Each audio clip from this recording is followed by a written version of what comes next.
This project aims to get volunteers, participants involved in carrying out original research about the Indian Army to contribute to an exhibition that will go to Wycombe, to Banbury and to various other museums across Oxfordshire and Buckinghamshire. The participants that have been involved in the project, they've come from a diverse group of people, mostly local Oxfordshire people, but also students from as far away as Birmingham, Slough and East London. And we've had people from the local Hindu, Sikh and Muslim backgrounds, as well as established Soldiers of Oxfordshire volunteers. As a youngster, I did read the history of the Second World War by Winston Churchill, so I knew a lot about the Second World War, but I never knew anything about the First World War.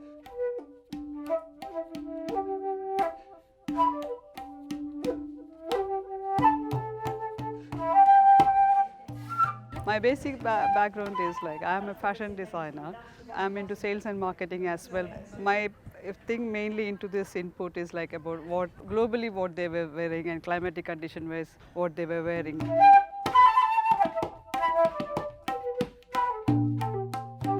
The materials were sent to Manchester to make the uniforms.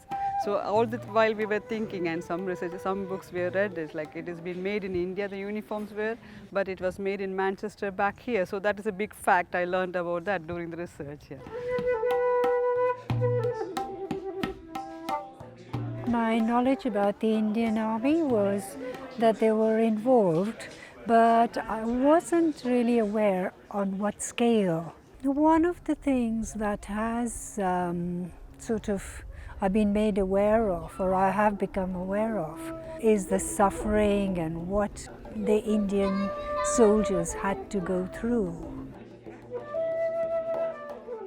Numerically, I'm astounded at the contribution that was made by soldiers from India. The participants brought a whole range of knowledge to this project. Some knew a little, others knew quite a bit. But the key to a project like this is to bring everyone up to the same stage of learning so that they can all contribute to the interpretation. So the first stages of the exhibition were about immersing the participants by listening to talks, by watching films and by carrying out original research. In the Soldiers of Oxfordshire Museum, there's an untapped military archive there about the 1st Battalion of the Ox and Bucks Light Infantry in Mesopotamia.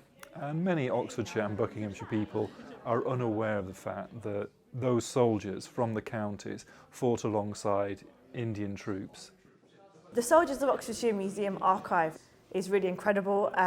We've had a real privilege of working with that archive, and it has material that people haven't seen for maybe 100 odd years. One of the most amazing finds we had was these intelligence letters, we think, in Arabic captured from Ottoman soldiers.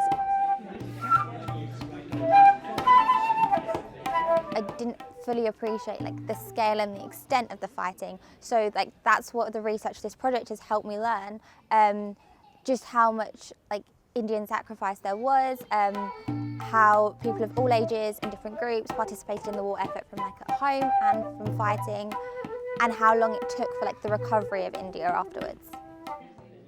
It was kind of touched upon when I was at university because I did a few courses on India, so they did speak about the war. I feel like coming here, my knowledge has sort of expanded. I didn't understand before how much of an impact it had on the Indian people, and also how many different identities there were. I obviously knew there was different religions involved, but even within the religions, there's so many different factions from where they came from, their backgrounds, cultural.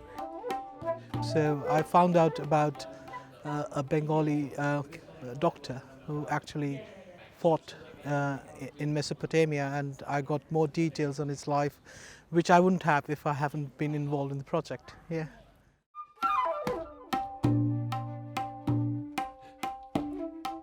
I am his 80-year-old grandmother. I am lying on my deathbed. If Kalyan was alive, he would have definitely been near me. The fruit of his love, my great-granddaughter, God has also taken her to his lap. To write about his life after his death is a painful experience for me. But if I don't write about him, who would?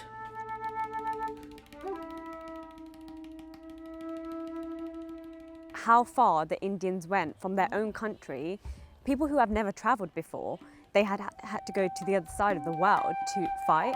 They've had to integrate with different cultures, different surroundings. So I think that's what really shocked me. I think I would like people to understand and respect the Indian contribution to the war. There have been different community groups of different ages that have all participated in it, and I think it really highlights our different aims. So for young people like myself, we might not know a lot about it, but we're interested in, so we want to learn. And there are older participants in the group who know a lot more about what happened, and they themselves are quite frustrated at the fact that histories don't incorporate it yet. So what we're trying to do is merge everything so that it's informative and interesting for all age groups. I like to see the people actually see that the involvement of the Indian Army. There were about 1.5 million Indian soldiers. So in that sense, therefore, the contribution to the empire was huge.